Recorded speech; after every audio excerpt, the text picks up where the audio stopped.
Maquete 2? Tá valendo? Aham. Tá. Olá, povo de Deus, Shalom. Meu nome é Misael, sou servo do Senhor e trago uma mensagem para vocês sobre a batalha espiritual que estamos vivendo. Se você está sentindo cansaço, insônia, não consegue dormir direito, acorda a partir das 3 da manhã e sente a necessidade de orar, se você tá tendo sonhos, pesadelos, que mais? Se você não tá no texto. Se você está com medo, se você está com depressão, se está ansioso por causa das injustiças que estão acontecendo no nosso país, então bem-vindo à Batalha Espiritual. Eu quero dizer para você, primeiramente, que se você está passando por essas coisas, significa que você tem algo para entregar, algo para fazer, e Satanás ele está tentando minar as suas forças. Se ele não puder atacar você de uma forma direta, ele vai atacar você de uma forma indireta. Ele vai mover situações e mover pessoas. Às vezes, ele falando no seu ouvido já é o suficiente para você temer. Outras vezes, ele vai ter que mover pessoas, amigos, pessoas próximas que podem afetar você para fazer você parar, fazer você retroceder e você não conseguir entregar aquilo que ele sabe que Deus tem para você entregar. Vamos lembrar do profeta Elias, que ele tinha medo de morrer e depois de vencer os profetas de Baal, se eu não me engano, nessa ordem, ele foi e ficou preso lá numa caverna, né? Ele se trancou numa caverna e ficou lá um tempo com medo, com depressão, alguns dizem, porque ele tinha medo de morrer. E, poxa, Elias foi o profeta do fogo. E olha só o que ele passou. Então, isso que você está passando é natural. Nossa, não consigo ler. Jonas. Jonas. Jonas. Então, Elias ele recebeu um ataque direto de Satanás e ele foi atribulado por esse ataque. Já o profeta Jonas, ele não acreditava que as pessoas que Deus mandou ele entregar a mensagem mereciam o perdão de Deus. Então, foi uma questão ali de, não sei, foi indiferente. Tá, a indiferença de Jonas estava impedindo que a obra de Deus fosse feita. Então nós temos essa questão também. Algumas pessoas muitas vezes lavam as mãos, não querem ver o que está acontecendo, não querem saber porque vai dar gastrite, eu vou ficar mal, coisa assim. Gente, vocês são o sal e a luz do mundo. É através de vocês que Deus age na Terra, tá? A gente não pode ficar indiferente diante das injustiças. Quem que é o Jó. próximo? Jó? Uhum. Tá. O Jó, ele recebeu ataques diretos e indiretos. Esse daí foi o mais atacado, eu acho. Ele perdeu os bens dele, Satanás matou os filhos dele, ele perdeu os filhos, ele ficou doente, perdeu a saúde. Depois a esposa dele mandou ele amaldiçoar o Deus e morrer, então a esposa dele também veio contra ele, e aí Satanás pegou e atacou os amigos dele, e os amigos dele vieram acusá-lo e atacá-lo também. Então, ó, vamos olhar ali na história de Jó e ver a batalha espiritual pela qual Jó estava passando. Não é diferente conosco, né? Aí Moisés. Moisés o quê? Perdeu a promessa. Moisés perdeu a promessa de entrar na terra prometida porque ele se irou. Deus pegou e pediu para ele tocar na rocha. E aí ele ficou bravo com o povo, foi lá e bateu 3 vezes na rocha. Dando a entender para aquele povo que já tinha uma tendência idólatra, que era pela força de Moisés que a água sairia da rocha. Então, olha só, a ira também foi uma coisa que atrapalhou o ministério, o que Deus tinha para fazer através de Moisés. Tanto é que quando Moisés morre, Deus tem que esconder o corpo dele. Davi. Davi? Uhum. Davi fez o quê? Adulterou e assassinou o marido da amante. Verdade. Olha só o que aconteceu com Davi. Recebeu um ataque direto ali, né? Onde ele cobiçou uma mulher que era casada e mandou o marido dela para o fronte de guerra para ele morrer e ele ficar com a esposa dele. Só que Davi foi punido por isso, Deus não tirou a punição. Então a gente tem que, nós temos que estar orando aí nessa batalha espiritual para Deus nos livrar do mal e não nos deixar cair em tentação. Depois de Davi, Sansão. Sansão foi pecando. Ele nasceu nazireu, nasceu consagrado a Deus, já com o poder de Deus. E ao longo das escolhas que ele foi fazendo, ele foi cometendo um pecado aqui, um pecado amanhã, outro pecado depois. E no final, ele perdeu totalmente a presença de Deus. Mas lá no finzinho, ele se arrepende e consegue recuperar isso. Então, por que Davi, por exemplo, era chamado de homem segundo o coração de Deus, né? Porque ele era rápido em reconhecer que errou. Ele tinha esse coração humilde e sincero, apesar de ser o rei de Israel, e ele se arrependia de todo o coração. E, bom, Deus tá aí, né? A fraqueza de Deus é essa, é quando a gente se arrepende de todo o coração, e aí ele volta, ele abre as portas, abre as mãos, abre os braços para nos receber de novo, né? Como filho pródigo. Sansão? Pedro. Negou Jesus 3 vezes. Olha só, Pedro andando com Jesus por pelo menos ali uns 2 anos, 2, 3 anos, né? E Jesus disse que ele ia negar Jesus 3 vezes antes que o galo cantasse, e foi o que aconteceu. Então, não é vergonha, tá? Você tá passando por qualquer sintoma da batalha espiritual, tá apanhando. Os discípulos estavam brigando lá para ver quem ia sentar do lado de Jesus no céu. É umas coisas assim, bem, bem boba, mas são reflexos da batalha espiritual, da falta de visão. Isso só significa que você tem que buscar mais a Deus. Pedro, primeiramente, ele não entendeu o propósito de Cristo, apesar de Jesus ter dito que tudo aquilo teria que acontecer, e as escrituras também dizendo sobre ele. E aí ele vai lá e tenta cortar a orelha do soldado. E depois ele nega que conhece Jesus quando as pessoas indagam ele. Por quê? Por medo de perder a própria vida? Por preservação? Então olha só o que o medo fez com Pedro, né? Fora outras coisas, assim, é falta de sabedoria mesmo espiritual e de conhecimento de Deus mais profundo, que impediram que ele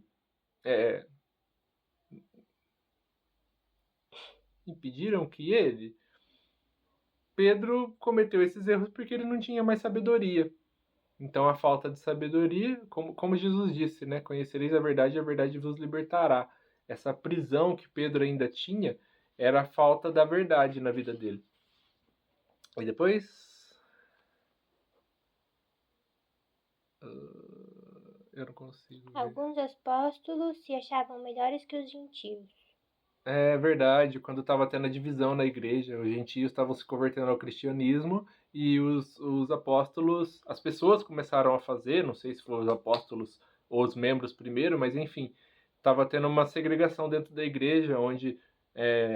não, segregação acho que é uma palavra errada até para definir isso. Eles tinham a mesma fé, eles se aceitavam como cristãos, mas os judeus não se misturavam com os gentios. Ficava cada um de um lado da igreja. E aí, por causa disso, Paulo repreendeu Pedro. Então, essa separação também do corpo de Cristo, veja que Jesus é um só. E nós temos várias igrejas falando coisas diferentes sobre ele. Então, a gente precisa voltar ao evangelho original. Que mais? Satanás tentou Jesus usando Pedro. Verdade, quando Jesus vai lá e está em Mateus 16, 21, 23. Isso. Que aí Jesus disse que ele vai morrer e Pedro pega e repreende Jesus dizendo, imagina, isso não vai acontecer com você, né? Não, Deus não vai permitir. E aí Jesus se vê tentado a tentar resistir aquele processo que ele tinha que passar pelas escrituras. Então ele vai lá e repreende Pedro e ele diz, afaste-se de mim, Satanás. Olha só, aquilo que eu falei antes, da falta de visão do mundo espiritual.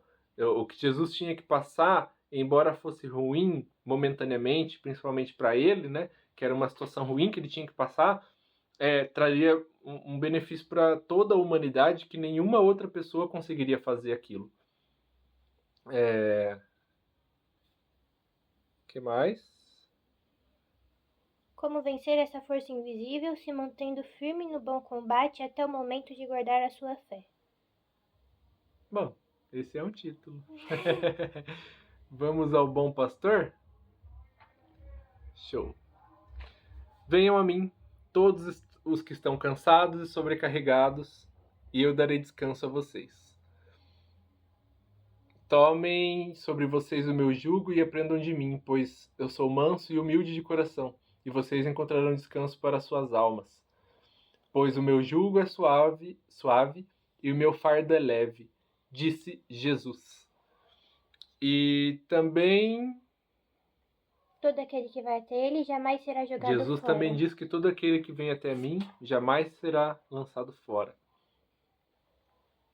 Precisamos recarregar e Jesus prometeu suprir dessa forma. Isso está muito ruim. Suprir de forma permanente.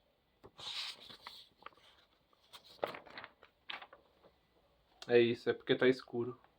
Por isso que eu não consigo ler. Eu vou ter que ficar com isso aqui. Entendi. Uhum. Tá. Nós precisamos recarregar e Jesus prometeu suprir de forma permanente todas as nossas necessidades. Quando ele disse que aquele que beber da água que ele der, jamais terá sede. Sim, em parte essa promessa se cumpre de forma integral na vida eterna, porém, por experiência, eu digo que é possível viver o reino dos céus aqui mesmo, na terra, graças ao Espírito Santo. Temos o exemplo de Estevão, que aparentemente não sentiu dor ao ser apedrejado, vendo os céus abertos. E eu vou deixar com vocês agora o meu testemunho. Quando você tem um relacionamento e intimidade com Deus, você trata diretamente com o Espírito Santo. Muitas coisas do reino dos céus você consegue ver e entender. Você consegue ver e entender o mover e o agir de Deus. Alguns porquês são revelados. Se você ainda não atingiu isso, eu vou contar o que eu aprendi. Testemunho. Aconteceu entre 2006 e 2008, eu não sei, eu não gravei isso na época, porque bobeira, né? Às vezes a gente tem que documentar as coisas, né? Mas vamos lá. Eu era novo na fé, fui à igreja uma determinada noite. Chegando lá, uma irmã me perguntou onde eu estaria no dia anterior, por volta das 21 da noite. Eu estava em casa à toa. Ela me disse que nesse horário intercedeu por mim, pois teve uma visão onde eu fui atropelado no caminho da casa da irmã do louvor.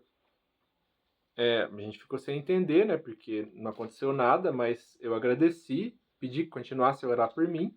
E graças a Deus que aparentemente eu tive um livramento, né? E aí o culto rolou. No final do culto, a irmã do louvor me chamou e perguntou onde eu estava ontem por volta das 21 horas. Bom, eu já fiquei meio espantado, né? Falei, o que está acontecendo? Aí eu respondi que estava à toa em casa. Então ela disse que um irmão do louvor ficou de passar na minha casa nesse horário para irmos juntos à casa dela para ensaiar, para treinar. E aí caiu a minha ficha. Então eu coloquei ambas para conversarem e ficamos espantados, chegando à conclusão que Deus me deu um livramento. Mas o que mais me impressionou em toda essa história é que eu estava jogando no computador nesse horário. Eu estava tranquilo, vivendo a minha vida e recebi um livramento que eu nem saberia se Deus não quisesse que eu soubesse. Então isso deve acontecer com todos nós, né? Não foi uma coisa isolada minha, com certeza. Eu tenho certeza que Deus nos livra diariamente de situações, de coisas, de pessoas que iriam nos fazer mal e Ele vai lá e nos livra. Tem outras situações que a gente tem que passar por elas. É por esse testemunho que Deus quis que eu soubesse, para dizer a vocês hoje que vocês nem sabem o que Deus está fazendo por vocês. Não sabem do que Ele está livrando vocês. A luta, o problema que chega até vocês é para vocês enfrentarem ou passarem. Às vezes nos sentimos sozinhos como Davi ou como Jesus e dizemos: meu Deus, por que me abandonaste? Mas Ele está na cruz com você, ainda que você não veja, não entenda e não sinta. Outro testemunho meu também aconteceu nesse período. Certa vez, saindo do culto com meus amigos, nós íamos deixando as pessoas de casa em casa a pé, né? Que éramos jovens. E depois voltávamos para a nossa casa, porque morávamos na mesma rua. Deixamos uma irmã em casa, mas eu fiquei com a sensação de que eu tinha que voltar para falar com ela. Eu tentei ignorar a sensação, porque não fazia sentido, né? E voltei para casa conversando com meu amigo. A cerca de 1 quilômetro de distância da casa dela, eu parei e disse para o meu amigo que eu precisava voltar. Eu não entendia por quê, mas eu sentia que eu precisava voltar na casa dela. Ele se ofereceu para ir comigo, mas já era domingo, 10 horas da noite, estava tarde, então eu dispensei ele e voltei sozinho. Eu voltei pensando assim, tipo, isso é loucura. Eu vou chegar lá na casa dela e vou dizer o quê? Eu nem sei por que eu tô voltando. Deus, se é o Senhor que tá me mandando de volta, coloca a tua palavra na minha boca. E aí eu chamei a irmã, já muito envergonhado e sem ter o que dizer, né, de voltar na casa dela às 10 da noite, e ela saiu chorando. Ela estava com uma briga em casa que eu interrompi. Então eu soube o que dizer à irmã e a ajudei. Deus está vendo você. O Deus verdadeiro não fica sentado em um alto e sublime trono, esperando que um dia você esteja pronto para encontrá-lo. Ele se importa com o que é importante para você.